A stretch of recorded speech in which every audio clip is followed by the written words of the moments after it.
Ang kwentong ito ay hango sa totoong buhay. Karanasan ito ni Sito. Taong 1968, Balilihan, Bohol.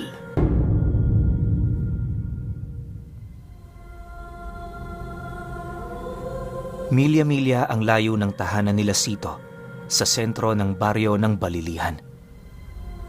Nakatira sila noon sa gilid ng kalsada kung saan tanging ang bahay lamang nila ang nakatirik sa lugar. Binubuo sila ng 7 miyembro ng pamilya. Yung mga magulang nila at silang 5 magkakapatid. Si Sito ang panganay, kaya naman siya palagi ang katuwang ng kanyang mga ama sa gawain. Ang kanilang pangunahing hanap buhay, kung hindi pagsasaka ay pangingisda. Merong 2